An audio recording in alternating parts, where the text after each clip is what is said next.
பகுதியில் ஒரு அடர்ந்த காட்டு உள்ளே போகிறோம். அந்த சூழலை இந்த கேமரா படம் பிடிச்சிட்டே வருவாங்க. அதுக்கப்புறமா நம்ம நம்முடைய ப்ரோக்ராமை தொடங்கி அதனுடைய தன்மைகளை பேசுகிறோம். உள்ளே போகலாம் வாங்க.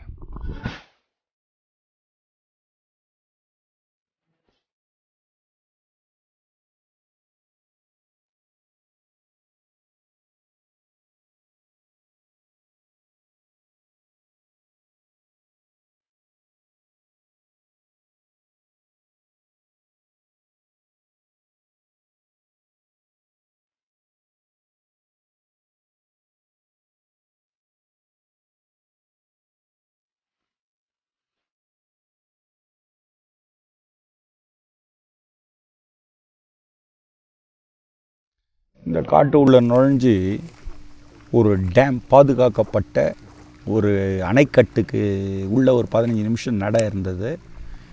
அது உள்ளே நம்ம வந்திருக்கோம். இந்த இடத்துல காட்டு எலிகள், கொடுமையான விஷமுடைய பாம்புகள், மிருகங்கள் போன்றதெல்லாம் வரதா சொல்கிறாங்க. நம்ம கண்ணில் மாட்டல, ஆனால் காட்டு எருமைகள் நிறைய இருக்குது. இப்படிப்பட்ட ஒரு இடத்துல இப்போ நம்ம இந்த ஷூட்டிங்கை எடுத்துக்கிறோம். குளிர்ச்சியான பகுதின்றதுனால இந்த குளிரை பற்றி நம்ம அதிகமாக பேசுகிறோம். பார்த்திங்கன்னா இந்த பக்கம் பாருங்கள் எவ்வளோ ஆழம் இருக்குன்னு. இந்த அலை அடித்து மோதுறதை பாருங்கள். இந்த தண்ணியுடைய வேகம் ஒரு துவக்கத்திலேயே எப்படியும் 6 அடி 5 அடிக்கு மேலே பள்ளம் இருந்தால் மட்டும்தான் அந்த தண்ணியுடைய ஓட்டம் அடிக்கும். மிகவும் குளிர்ச்சியான நீராகவும் இது இருக்கும். இந்த குளிர்ச்சியில் இருந்து மனிதனுக்கு ஏற்படக்கூடிய பிரச்சனைகள் தான் நோய்களில் கபம் அப்படின்ற இடத்துல இந்த சுவாசப்பையை பாதித்து தொடர்ந்து லொக்குன்னு இருமிட்டு இருப்பாங்க. பார்த்துருப்பீங்க. இதுக்கு கக்குவான் இருமல்னு ஒரு பேர் உண்டு. இந்த காலத்தில் அதுக்கு என்ன பண்ணுவாங்க அப்படின்னு பார்த்தீங்கன்னா, இந்த இருமலை நீக்கிறதுக்கு சில வகையான மருந்துகளை செய்வாங்க. அந்த மருந்துகள் எப்படி இருந்ததுன்னு பார்க்க தான் நம்ம இப்போ சொல்ல போகிறோம். சமீப காலத்தில் இதுக்காக ஒருத்தர் ஒரு பெரும் தொகையை வாங்கி அது என்னமோ உலக மகா அதிசயம் மாதிரி இருக்கு உங்களுக்கு எடுத்து சொல்லி என்னென்னமோ பண்ணிட்டு இருந்தார். நம்ம நடுவில் பேசிகிட்டு இருந்தோம். ஒரு மூலிகைகளை கொல்லாதீர்கள், உங்களுக்கு அந்த அதிகாரம் கிடையாது. ஒரு இலையை கிள்ளுவதற்கு கூட ஒருத்தருக்கு அதிகாரம் கிடையாது. நான் பழைய திருப்பி சொல்கிறேன்னா, ஒரு தலையில் இருந்து ஒரு ரோமம் கழண்டதுன்னா கூட அதுக்காக வேதனைப்படுறமே. தன்னுடைய உடம்புலேருந்து ஒரு இலை கிள்ளப்படும் போது அந்த மரம் எவ்வளோ வேதனைப்படும் ஒரு நிமிஷம் நினச்சா கூட நம்ம அந்த தவறை செய்ய மாட்டோம். அந்த மாதிரி சில விஷயங்கள் தான் நம்ம புரிஞ்சுக்கணும். அது புரியாததுனால தான் இந்த குழப்பங்கள் நமக்கு நிறைய வருது. சரி, ஒரு மனிதனுடைய உணவு பழக்க வழக்க முறைகளால் அவன் என்ன பண்ணுறான்னா நோய்களுக்கு ஆளாகிறான். இந்த நோய்களை நம்ம சொல்கிற விஷயம்னா வாத நோய், பித்த நோய், கப நோயின்னு 3 இடத்துல மட்டும்தான் நோய்களை முன்னிறுத்த முடியும். இந்த வாத பித்த கப நோய்களை தாண்டி பார்த்திங்கன்னா ஜுரம் அப்படின்றதுல அதில் பல்வேறு விதங்களில் ஜுரங்கள் உண்டானாலும் முடிஞ்ச அளவுக்கு அதாவது அதிகபட்சமாக கபநோயால் மட்டும்தான் ஜுரங்கள், விஷக்காய்ச்சல் போல் பல நோய்கள்லாம் உருவாகிறதுக்கு வாய்ப்புகள் அதிகமாக இருக்குது. வாதத்தாலேயோ பித்தத்தாலேயோ நோய்கள் வேறு மாதிரி தாக்குதல் தொடுக்குமே தவிர ஜுரம் போன்ற நோய்களை கொடுக்கறது இல்லை. அந்த நோய்களில் பார்க்கும் பொழுது மரமஞ்சள் பற்றி போன தொகுப்பில் பேசணும். இப்போது இந்த விரல் மஞ்சளை பற்றி பேச போகிறேன். விரல் மஞ்சளை பற்றி நிறைய பேசியிருக்கோம். ஆனால் இது கொஞ்சம் வித்தியாசமான முறையில் இந்த விரல் மஞ்சளுடைய தன்மையை எடுத்துரைக்க போகிறோம். என்ன அப்படின்னு கேட்டிங்கன்னா, மஞ்சள் செய்திருப்பாங்க, பார்த்துருப்பீங்க. நம்ம வீட்டில் நெத்தியில் வச்சுக்கிற மஞ்சள், அந்த மஞ்சளை எப்படி செய்யறது அப்படின்னு சொல்லிட்டு ஒருத்தர் பெரிய பாடம் நடத்தினார். யாருன்னெலாம் சொல்ல விருப்பப்படலை. அதுக்காக ஒரு 2.5 லட்சம் ரூபாய் காசை வாங்கி அவங்கக்கிட்ட பேசி என்னத்தையா வாரின்னு போகிறீங்க? ஒன்றும் இல்லாத விஷயத்தை இதுக்கு ஒரு பெரிய அமௌண்ட்டை திரட்டி அவங்களுக்கு எவ்வளோ பெரிய வித்வான் பாருன்னு நான் காமிச்சு ரொம்ப அசிங்கமான விஷயம். இதுக்காக நம்முடைய பண்ணைக்கு ஒரு கூட்டத்தை கூட்டிகிட்டு வந்துட்டார். வந்தவங்க என்ன பண்ணாங்க, அவங்களுக்கு என்னான்னு கூட தெரியல பாவம். உங்கள் கையில் கிடைக்கிற மூலிகையெல்லாம் பறிச்சிடுங்க, பறிச்சதோ, இதை நான் வேணும்னே பேசுகிறேன், சேனலில் அவர் உணரட்டோன்னே பேசுகிறேன். பறிச்சிருங்க, எல்லாத்த பற்றியும் விளக்கம் கொடுத்துட்றேன். இந்த பார்த்தீனியம் செடியை நெய்ச்சட்டி பூண்டுன்றாரு, பிரண்டைய 3 வகை இருக்குது. இஷ்டத்துக்கு பொய் வாயை திறந்தா பொய். இதில் உங்களுக்கு நான் மஞ்சள் செய்ய கற்றுக் கொடுத்துட போகிறேன் அப்படின்னு அதுக்கு வேறு ஒரு ஸ்பீச்சு. அவர் என் மேலே கோச்சிக்கினா கூட கோச்சிக்கிட்டோம். அவர் அதை பற்றி எனக்கு கவலை கிடையாதுன்றதுக்காக இந்த சேனலில் ஒரு பண்ண தவறுகளை சுட்டி காட்டணுன்னே பேசுகிறேன். ஏதாவது ஒன்று தெரிஞ்சு பேசணும், இல்லை தெரியாத பேசணும். தெரியலன்னு சொன்னால் ஒத்துன்னு போகிறதுக்கு ஒரு தைரியம் வேணும். ரெண்டும் இல்லாத எல்லாம் தெரிஞ்ச மாதிரி பேசி எதுக்கு இந்த அவலை வரும் வாழ்க்கை? அலி கூட ஆணின் இச்சையை தீர்த்து ஒரு 5 ரூபா 10 ரூபா வாங்கி தன் வயிற்று பசியை போக்கிக் கொள்கிறது. இவனுக்கு எந்த லிஸ்ட்டில் போகிறதுன்னு எனக்கு தெரியல. இதை விட கேவலமாக பேசவும் எனக்கு தெரியல. ஏன்னா அது நல்ல நாகரிகம் இல்லைன்றால் இதோடு நிறுத்திக்கிறேன். வந்த உட்கார வச்சு இலைங்களெல்லாம் பிச்சு போட்டுட்டு அதுங்க என்னமோ யார் அப்பன் வீட்டில் விளைஞ்சுது, எந்த ஒரு மண்ணில் ஒரு மண்ணை ஒரு சின்ன விஷயத்தை கூட உருவாக்க முடியாத நம்மளால் உன்னை கொல்வதற்கு என்ன உரிமை இருக்குன்னே நமக்கு தெரியல. மிருகங்கள் நம்மை கொல்கிறது என்றால் பசியின் காரணமாக அல்லது பயத்தின் காரணமாக அல்லது பதட்டத்தின் காரணமாக கொள்கிறது, ஆசையின் காரணமாக கொல்வது இல்லை. ஆனால் மனிதன் என்ன செய்கிறான் தெரியுமா? ஆசையின் காரணமாக அனைத்தையும் அழிக்கிறான். அனைத்தும் எனது எனது எனது என்று அலைந்து அதனை அழித்து இவனும் அழிந்து தன்னுடைய வருங்கால சந்ததிகளையும் சேர்த்து சவக்குழியில் பாடம் பண்ணிட்டு போகிறான். என்ன வாழ்க்கையா உங்கள் வாழ்க்கை? அசிங்கமாக இருக்குது. தன்னை ஒரு மருத்துவர் போலீஸ்காரன் பிடிச்சி உன்னை ஏன் போலி வைத்தியன் உள்ள தூக்கி வைக்க மாட்டான்? செய்ய போடுவான், கண்டிப்பாக செய்ய தான் செய்வான். இதெல்லாம் வேதனைப்பட வேண்டிய விஷயம். வைத்தியமும் புரியல, மருத்துவமும் புரியல, எதுவும் புரியல. ஆனால் எல்லாம் எனக்கு தெரியும். புஸ்தகத்தை படிக்க வேண்டியது, எங்கேயோ கக்க வேண்டியது, இங்கே நக்க வேண்டியது. சே, ரொம்ப கேவலமாக இருக்குது இவனுங்களுடைய வாழ்க்கையெல்லாம். கொண்டாந்து எல்லா செடியும் பிடிச்சி தோட்டத்தை ஒரு வழி பண்ணிட்டு போட்டானுங்க. எனக்கு விவரம் தெரியாது, என்னமோ கூப்பிட்டாங்களேன்னு சொல்லிட்டு நானும் போய் சேனலில் உட்காந்தா இவன் இந்த அமகலத்தை போய் ஒரு பேயாட்டம் ஆகி பாதி மூலிகை பிடிங்கி போட்டான். வளர்க்க முடியுமா அந்த மூலிகையை? உன்னால் தன்னால் வளர்ந்தால் தான் உண்டு. விதை போட்டால் கூட எல்லா இடத்துலையும் எல்லா மரமும் வளர்றது கிடையாது, எல்லா செடியும் எல்லா இடத்துலையும் வளர்றது கிடையாது. ஒரு மரத்தில் ஆண் மரம் பெண் மரம் அலி மரம்னு இருக்குது. ஒரு இலையில் ஆண் இலை பெண் இலை அலி இலைன்னு இருக்குது.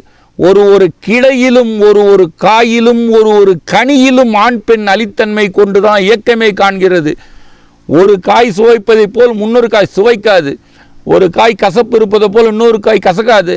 ஒரு காயில் இருக்க துவர்ப்பு இன்னொரு காயில் இருக்காது. எல்லாமே ஒன்று ஒன்றா அனுபவித்து பார்த்தா தெரியும். நமக்கு அனுபவம் என்னால் என்னென்னு புரியலைன்னா எதை அனுபவிக்க போகிறோம்? இப்படிப்பட்ட இடத்துல உங்களுக்கு என்ன நோய் வரும்னு நினைக்கிறீங்க? ஷேரோகம், அந்த கபரோகம் தான் வரும். சொன்ன இந்த கக்குவான் இருமுல்ல தான் வந்து தொலையும். காசில் காசை வச்சு உன்னால் தீர்த்துக்க முடியாது. இந்த இடத்துல மஞ்சள் அப்படின்ற ஒரு விஷயத்துக்கு ஒரு ஆளுக்கு 10,000 ரூபாய் வாங்கி எல்லாருக்கும் மஞ்சள் செய்ய கற்றுக் கொடுத்துட்டு போட்டார். என்னடான்னு அந்த பசங்க எனக்கு தெரியாது. சாயங்காலம் அவங்களோட ஸ்டூடெண்ட்டுக்கெல்லாம் ஒன்றா செய்ய என்கிட்ட புலம்புறாங்க. எங்ககிட்ட இதெல்லாம் நடந்தது, இது வரலாம் ப்ராக்டிக்கல் கிளாஸ் கொடுக்கல, எல்லாம் தியரியாக கொடுத்தாரு, நாங்கள் வந்து இப்போ இது வரலாம் எதுவுமே சொல்லித்தர்றேன்னு புலம்புறானுங்க. உட்காந்து நான் ஏதோ வண்டியில் படுத்துன்னு இருக்கேன், உடம்பு சரியில்லாது வந்து புலம்பிட்டு போதுங்க. அதுங்களா எப்பா என்னை விட்டுடுங்க, நான் என்ன பண்ணணும்னு சொல்லுங்கள். இல்லை ஐயா உங்கள்கிட்ட சொன்னேன் ஐயா, உங்களுக்கு தெரியாத அதெல்லாம் எனக்கு எதுவுமே தெரியாதுப்பா அப்படின்னு சொல்லிட்டு தான் நான் கம்முன்னு வண்டியில் படுத்து கிடந்தேன். இருந்தாலும் எனக்கு அந்த வேகம் தாங்காத இப்போ பேசுகிறேன். இவ்வளோ அநியாயத்தை பண்ணிட்டு விட்டு இருக்கிறான். ஒரு மஞ்சள் எப்படி செய்யணும், அந்த மஞ்சள் எப்படியெல்லாம் மருந்தாக பயன்படும் அப்படின்ற இடத்த இப்போ, அதாவது மஞ்சள் குங்குமத்தை மஞ்சளில் குங்குமம் செய்கிறது எப்படி, அந்த குங்குமம் உள்ளுக்கு எடுக்கக்கூடிய மருந்தாக எப்படி செயல்படுகிறதுன்றது தான் இப்போ சொல்ல போகிறோம். இந்த கொம்பு மஞ்சள் இருக்குது பாருங்கள், நீட்டு மஞ்சள். அந்த மஞ்சளை வாங்கினப்போ நான் சின்னதாக உடச்சி வச்சுக்கணும். சின்னதாக கட்டிங் மாவை அரைக்கக்கூடாது, சின்னதாக இடித்து வச்சுக்கணும். கட் பண்ணி வச்சுட்டிங்கன்னா போதுமானது. அந்த இடித்த மஞ்சளை எடுத்து சுத்தப்படுத்தி வெயிலில் கொஞ்சம் காய வச்சு வைக்கிறது நல்ல விஷயம். ரெண்டாவது, இந்த வெங்காரம் அப்படின்னு ஒன்று கடையில் போய் கேட்டிங்கன்னா நாட்டு மருந்து கடையில் கிடைக்கும். பாய்சன் கிடையாது, நல்ல பொருள் தான். நேரடியாக எடுத்தால் வெக்காலம் வரும், ஒரு மாதிரி தொடர்ந்து ஒமட்டலும் அந்த இதுவும் இருக்கும். அதனால் அது ஒன்றும் பெரிய உயிருக்கு ஆபத்தை விளைவிக்காது. அந்த வெங்காரம், அடுத்தது படிகாரம், மூணாவது எலுமிச்சம் பழத்துடைய சாறு. இந்த 4 ஐட்டம் தான் குங்குமத்துக்கு தேவையானது. இந்த குங்குமம் எப்படின்னு கேட்டால் நெத்தியில் வைக்கிறதுக்கு மட்டும் இல்லை, உள்ளுக்கும் எடுக்கலாம். எப்படி பயன்படுத்துன்றதையும் நம்ம சொல்கிறோம். இந்த பொருளை என்ன பண்ணுங்கன்னா, அந்த வெங்காரம் ஒரு கிலோ ஒரு மஞ்சள் செய்யணும் அப்படின்னு சொல்லி சொன்னோம்னா, 1 கிலோ கொம்பு மஞ்சள், 100 கிராம் வெங்காரம் எடுத்துக்கணும், 50 கிராம் படிகாரம். இதை எடுத்து இந்த மஞ்சளை மட்டும் சின்ன சின்னதாக கட் பண்ணி அதுக்கு தேவையான அளவுக்கு எலுமிச்சப்பழ சாறில் ஊற போட்டுடணும். இந்த ஊற போட்டுட்டு இந்த 3 பொருளையும் கூட்டு கலவையாக கலந்து வச்சு நல்லா பதப்படுத்தி எடுத்து நல்லா அம்மியில் இடித்தோன்னு வச்சுங்க. அந்த ஆட்டு உலக்கு அந்த காலத்தில் இடிப்பெல்லாம் அரைக்க முடியாது, இடித்து சேர்த்து இடிக்க நல்லா செக்கச்செவேர்னு குங்குமமாக மாறும். அந்த குங்குமத்தை இந்த தொண்டை குழியில் வைக்கலாம், நெஞ்சி குழியில் வைக்கலாம், நெற்றி பொட்டில் வைக்கலாம், இந்த முன்னெற்றியில் வைக்கலாம், இந்த உச்சந்தலையில் வைக்கலாம். எதுக்காக இந்த ஒரு 5 இடத்த சொன்னோம்? நெஞ்சி குழி, தொண்டை குழி, நெற்றி, இந்த முன்னெற்றி, உச்சின்ற 5 பகுதியில் எதுக்காக நம்ம சொல்கிறோம் அப்படின்னும் போது, இந்த 5 நிலை இயக்கத்தில் ஏற்படக்கூடிய நோய்களை அற்புதமாக விளக்கும் அப்படின்றது தான் அங்கே இருக்கிற விஷயம். ஏன்னா எப்பவுமே உச்சந்தலையில் வைக்கும்போது அந்த ரிசீவிங் கெப்பாசிட்டின்னு சொல்லுவாங்க. அதாவது தவம் பண்ணுறவங்களுக்கு ரிசீவிங் கெப்பாசிட்டி அதிகமாக கொடுக்கும். அதனால் உச்சியில் வைக்கிறது ரொம்ப சிறந்த நிலை. முன்னெற்றியில் வைக்கும்பொழுது அந்த முன்னெற்றி என்பது கனவு கற்பனைகளை தவிர்த்து நினைவை நிலைநிறுத்தக்கூடிய வல்லமை வாய்ந்தது. அதனால் ஏற்படக்கூடிய நினைவு தடுமாற்ற நோய் என்பது விலகும்.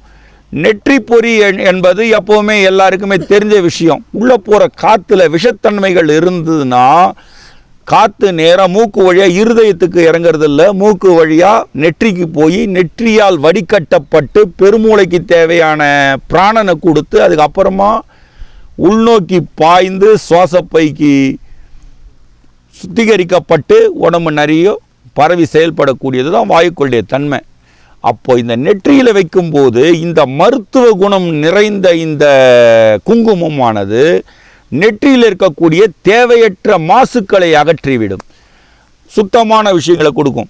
2வது நெஞ்சிக்குழியை பற்றி பேசணும், அதாவது தொண்டைக்குழியை பற்றி பேசணும். ஏன் தொண்டைக்குழியில் அந்த மஞ்சள் வைக்கிறது நல்லது? மஞ்சள் தூள் எல்லாத்தையும் தொண்டைக்குழியில் வைக்க முடியாது, இந்த மஞ்சளை வைக்கலாம். வெங்காரம், மஞ்சள், எலுமிச்சப்பழம், படிகாரம் சேர்ந்த மஞ்சள் நாம் கையால் இடித்து வஸ்திரத்தில் சலித்து எடுத்த மஞ்சளை சொல்கிறோம், நல்லா குங்குமத்தை சொல்கிறோம். அதை மட்டும்தான் இங்கே வைக்கலாம். அந்த தொண்டைக்குழியில் வைக்கும்பொழுது என்ன ஆகும்னு பார்த்தீங்கன்னா, நம்ம உண்ணக்கூடிய உணவு இருக்குது பாருங்கள், அந்த உணவு செரிமானத்தை பாதையை சீர்படுத்தி கொடுக்கும், குரல் வளத்தை மேம்படுத்தி கொடுக்கும். தொண்டையில் ஏதாவது புண்கள் அல்லது கரகரப்பு தன்மை இது மாதிரி வந்தால் அதை அந்த இடத்த சீர்படுத்தி கொடுக்கும். அதே போல் இந்த நெஞ்சி குழி சொன்ன பாருங்கள், இந்த நெஞ்சி குழியில் வைக்கிறது மிகச்சிறந்த பலனை கொடுக்கும். நெஞ்சி குழியில் என்ன இருக்குன்னா, நம்முடைய இரத்தத்தை பிரித்து கையாளக்கூடிய 4 வகையான பாதைகள் இந்த இடத்துல தான் தொடங்குது. இந்த இடத்துல கையை வச்சு இப்படி ஒரு தட்டிங்கன்னா தெரியும். இங்கே பார்த்தீங்கன்னாலே உங்களுக்கு புரியும். இந்த இடத்துல ஒரு ஆட்டின் மாதிரி இங்கே வரும், இந்த எலும்பு இப்படி தான் வரும், இதுக்கு ஆட்டின் மாதிரி வரும். நல்லா கை வச்சு யார் வேணால் தடவி பார்த்து இந்த இடத்துல முடியும். அவள் தான் அந்த இயேசுநாதருக்கு இருதயத்தை கொடுத்துருப்பாங்க. ஹார்ட்டுன்னு இருதயமாக கொடுக்குறது எதுக்குன்னா, இந்த குழி இந்த இடத்துல யார் வேணால் கை வச்சு பார்க்கலாம். கரெக்டாக இந்த இடத்துல வச்சு பார்த்தீங்கன்னா ஒரு குழி, இதை பாருங்கள், இங்கே இருக்கிறது தெரியும், இப்படி கட்டியாக இருக்கும். இதை கொஞ்சம் அப்படி அழுத்தி ப்ரெஸ் பண்ணால் டப்புன்னு சத்த நெட்டை கூட உடையும். அந்த இடம் கொஞ்சம் பாதுகாப்பான விஷயம். அந்த இடத்துல தான் 4 நிலை பிரிவுகளுடைய இயக்கங்கள், மேல்நிலை நோக்கி செயல்படக்கூடிய நரம்புகளும் கீழ்நிலை நோக்கி செயல்படக்கூடிய நரம்புகளும் செயல்படுது. அந்த நரம்புடைய தன்மைகளை பலப்படுத்தும். எப்போவுமே நம்ம அடிக்கடி சொல்கிற விஷயம் என்னன்னா, உடல் என்பது எதையும் ஆகர்ஷிக்கக்கூடிய தன்மை வாய்ந்தது. எழுத்து தன்னுடைய தேவைகளை சுவாசம் பண்ணக்கூடியது, அப்படி சொல்லலாம். சுவாசம் ஒரு ரோம கால்களும் உடலுடைய அமைப்புகளும் சுவாசம் பண்ணக்கூடியது. அந்த சுவாசம் பண்ணக்கூடிய இடத்துல இந்த குங்குமம் என்கிற மருந்து பொருளை வைக்கும் பொழுது இது சுவாசம் பண்ணி உங்களுக்கு ஏற்படக்கூடிய இரத்தத்தால் உண்டாகக்கூடிய நோய்களையும், நீர்மத்தால் உண்டாகக்கூடிய நோய்களையும், காற்றினால் உண்டாகக்கூடிய விஷ கிருமிகளையும், தேவையற்ற கெட்ட அடர்வுகள். இப்போ நம்ம சொல்லுவோம் இல்லையா, இப்போ பேய் பிடிச்சிருச்சு அப்படின்னு சொல்லுவாங்க. பேய் பிடிச்சா அவங்கள என்ன பண்ணுவாங்கன்னா, சுற்றி வச்சு இந்த தலைமுடியை திரிச்சு பிடுங்கிடுவாங்க. பார்த்துருப்பீங்க. இதெல்லாம் பிடுங்கி ஒரு மரத்தில் வச்சு ஆணி அடிச்சிருவாங்க. அப்போ அந்த உச்சந்தலை வழியாக தீய வாயுக்களும் நம் உள் இறங்கும், நல்ல வாயுக்களும் உள் இறங்கும்.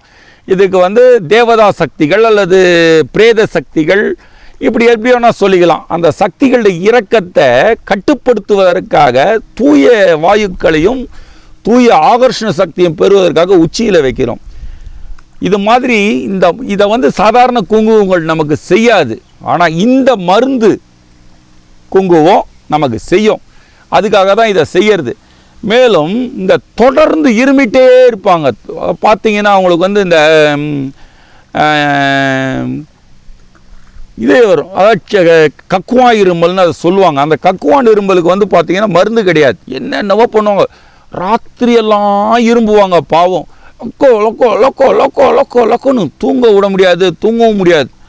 அந்த மாதிரி ஆட்களுக்கெல்லாம் என்ன பண்ணலான்னா, இந்த குங்குமத்தை ஒரு 4 பில்லு அளவுக்கு கையில் எடுத்துருவாங்க.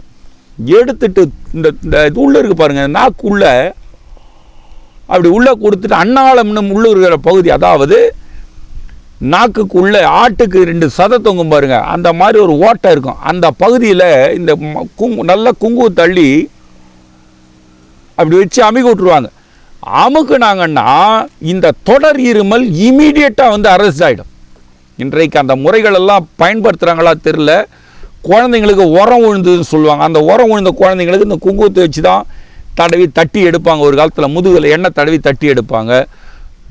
இந்த கக்குவா இருமல் ஒரு சின்ன இதை வச்சு உள்ளுக்குள்ளே அழுத்தி விட்டாங்கன்னா ஒரு 3 நிமிடம் 5 நிமிடத்திற்குள்ளே அந்த கக்குவா இருமல் நின்றுடும். அப்படிப்பட்ட ஒரு அற்புதமான ஒரு மருத்துவம் தான் குங்குமம். குங்குமம்னா நம்ம அழகுக்கு நெத்தியில் வச்சுன்னு போகிறதுன்னு நினைக்கிறோம். இல்லை இல்லை இல்லை, அழகுக்கு வைப்பது மட்டுமல்ல குங்குமம், சிறந்த கிருமி நாசினி, மனித குலத்திற்கு மிகவும் நன்மை அளிக்கக்கூடிய ஒரு அரும் மருந்து. அந்த மருந்து நம்ம சரியாக புரிஞ்சிக்காததுனால குங்குமம் அப்படின்னு சொல்லி சொன்னால் நம்ம என்ன நினைக்கிறோம், அது நெத்தியில் வச்சுக்கிறதுன்னு. பச்சை கலர் குங்குமம், கருப்பில் குங்குமம், என்னென்னமோ நெத்தியில் வச்சுன்னு இருக்கும். அப்படி இல்லை.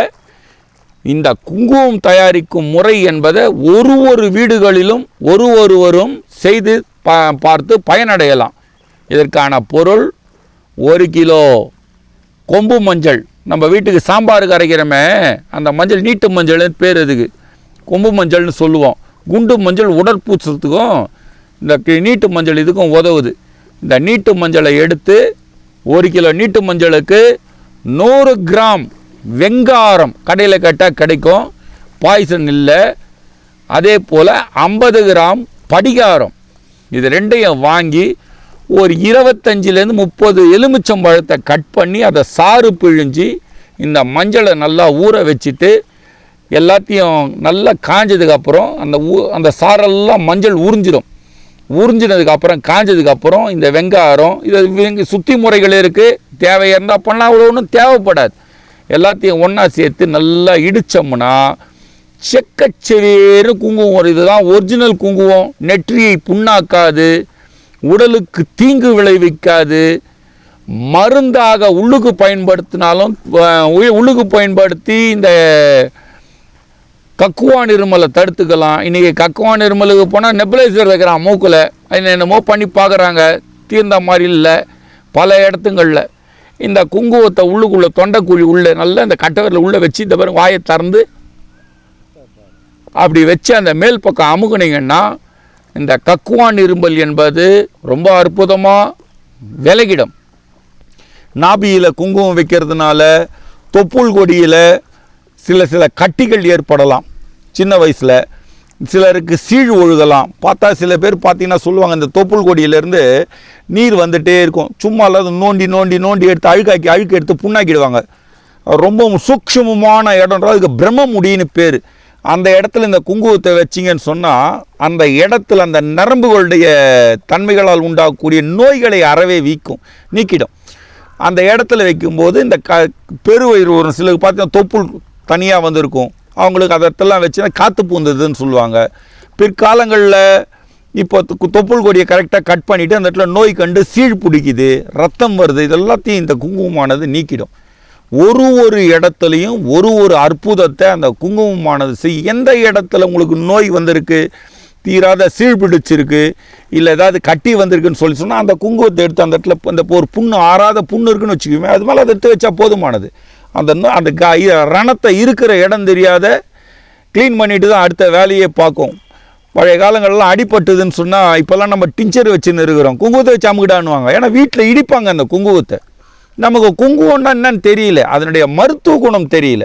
குங்குமம்னா என்னமோ சிகப்பாக இருக்கும் அப்படின்னு நினைக்கிறோம், செவத்ததெல்லாம் குங்குமம்னு நினைக்கிறோம். இல்லை, சிவப்பதெல்லாம் குங்குமம் அல்ல. ஒரு மஞ்சளையும் வெங்காரத்தையும் படிகாரத்தையும் எலுமிச்சப்பழ சாறில் நல்லா ஊற வச்சு, நல்லா ஊறினதுக்கப்புறம் எடுத்து காய வச்சு ஒன்று சேர்த்து இடித்து சலித்து எடுப்பது குங்குமம். இதை நாளுக்குமே மிக அற்புதமான ஒரு மருத்துவ குணம் உண்டு. நம்ம படிகாரத்தை பற்றி ஏற்கனவே பேசியிருக்கோம். ஷேவ் பண்ணிவிட்டு அந்த படிகாரத்தை தேய்ச்சி விடுவாங்க தண்ணி தெளித்து. உடம்பில் அவ்வளோ அற்புதமான ஆன்டிசெப்டிக் சொல்யூஷன்னு சொல்லுவாங்க. மூஞ்சில் ஒரு சின்ன புண்ணு கூட வராது, எல்லாத்தையும் எடுத்துடும் படிகாரம். அப்படிப்பட்ட ஒரு அற்புதமானது படிகாரம். வெங்காரத்தை கேட்கவே வேண்டாம், அதுக்கு பெரிய ப்ராசஸே இருக்குது, அதை பற்றி பேசியே மாள முடியும். அவ்வளோ அருமையான ஒரு மருந்து வெங்காரம். எலுமிச்சம்பழத்தை பற்றி நமக்கு என்னன்றது எல்லாருக்குமே தெரியும். டிவியில் தான் போட்டிருக்கான், நெட்டில் பார்க்குறீங்க எவ்வளோ இருக்குது. மஞ்சளையும் ரொம்ப பெருசாக சொல்ல தேவையில்லை. ஆனால் இவை நான்கும் சேர்ந்தால் என்ன வேலையை செய்யுன்ற சொல்கிறதுக்காக இந்த குங்கும தயாரிப்பு முறையை பற்றி பேசணும். அதனால் உலகத்திற்கு தொலைக்காட்சி மூலமாக இந்த குங்குமம் செய்யும் முறையை நேரடியாக வெளிப்படையாக எடுத்து உரைத்து விட்டோம். யார்கிட்டையும் போய் ஏமாற வேணாம், எதை பற்றியும் கவலைப்பட வேண்டாம். நீங்கள் இதை செய்துட்டு நீங்கள் எனக்கு சொல்லலாம். திருப்பியும் சொல்கிறேன், 1 கிலோ கொம்பு மஞ்சள், நீட்டு மஞ்சள், 100 கிராம் வெங்காரம், 50 கிராம் படிகாரம், அந்த எலுமிச்சப்பழ சாறு, அதில் இந்த மஞ்சள் சின்ன சின்னதாக உடச்சி போட்டு ஊற வச்சு இது எல்லாத்தையும் ஒன்றா சேர்த்து இடிச்சிங்கன்னா குங்குமமாக மாறும். சலிச்சு எடுத்திங்கன்னா போதுமானது. நம்பி எந்த காயத்துக்கும் வைக்கலாம், ரணத்தை ஆற்றும். தொப்புள் கொடியில் வைக்கலாம், தொப்புள் கொடியிலேருந்து ஏற்படக்கூடிய நீர்மை தேவையற்ற அந்த புண்கள் ஆறும். நெஞ்சு குழியில் வச்சா ரத்தத்தை சுத்திப்படுத்தி கொடுக்கும். தொண்டைக்குழியில் வச்சிங்கன்னா தொண்டையில் உண்டாகக்கூடிய நோய் கிருமிகள்லாம் அந்த கேன்சருக்கு கூட ஒரு அற்புதமான மருத்துவமாக இருக்கும் இது என்பது எங்களுடைய வார்த்தை. நெற்றியில் வைக்கும்போது சுத்தமான பிராணன் வடிகட்டப்பட்டு மூளையுடைய செயல்திறன் சீராக செயல்படும். உச்சந்தலையில் வைக்கும்பொழுது தேவையற்ற அடர்வுகளை நம்மிடத்தில் நம்மிடத்திலிருந்து கழித்து விடும். பேய் பூச்சுது, பிசாசு பூச்சுது, பூதம் பூச்சுது, எதை பற்றியும் கவலைப்பட இந்த குங்குமத்தை பயன்படுத்தி இப்போ சொன்ன முறையில் செய்து உங்களை எது பிடிக்குதுன்னு பார்க்கலாம். எது பிடிச்சாலும் என்கிட்ட வாங்க, நான் உங்களுக்கு பதில் சொல்கிறேன் என்று கூறிக்கொண்டு இதன் அடுத்த தொகுப்பை சந்திப்போம் என்று கூறி நன்றி கூறி விடைபெறுகிறோம். நன்றி, வணக்கம்.